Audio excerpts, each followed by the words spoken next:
నేను మెంటలీ ఫిక్సర్. ఏదైనా పెద్ద కష్టం వచ్చినప్పుడు నేను ఒక్కనే ఒంటరిగా కూర్చొని నాలో నేను ఆలోచించుకోవాలి, నాలో నేను బాధపడాలి. ఇది ఎవరికి చెప్పొద్దు.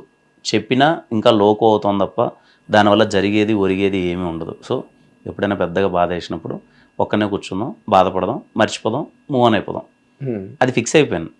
సో దానివల్ల పెద్ద ఇంకా నాకేం పెద్ద జరిగేది ఏమి ఉండదు అన్న. అంటే అందరూ రాటు తేలిపోయి ఇక్కడికి వచ్చి రాటు తేలుతారు, మీరు రాటు తేలిపోయి వచ్చారు.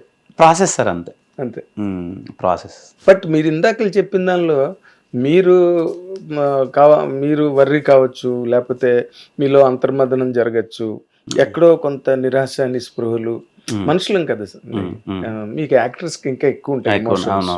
బట్ మీరు ఒక్కలైతే పర్లేదు, మీరు మీ వైఫ్ ఇద్దరు కలిపి ఆ రోజు ఆవిడ కూడా ఫంక్షన్ కి రావడం, ఆవిడ కూడా చాలా ఆనందపడడం, ఇవన్నీ చూసినప్పుడు టైంలో ఇద్దరు ఇప్పుడు that what you call disappointments are shared. ఆవిడ సపోర్ట్ మీకు ఎలా ఉండేదండి అప్పుడు? పెళ్ళైన తర్వాత మనకి ఏమైనా మోస్ట్ ఎఫెక్ట్ అయ్యేది మన పిల్లమే కదా. That's what it is. ఏదేమైనా రేపు ఏం జరిగినా ఎమోషన్స్ అన్నవి ట్రాన్స్ఫార్మ్ అయిపోతాయి కదా సార్. ఎక్కడున్నా ఈరోజు నేను షేర్ అయిపోతాయి. ఆ డేలో మనం హ్యాపీగా ఉంటే వాళ్ళ ఫేస్లో ఎక్కడో హ్యాపీనెస్ ఉంటుంది.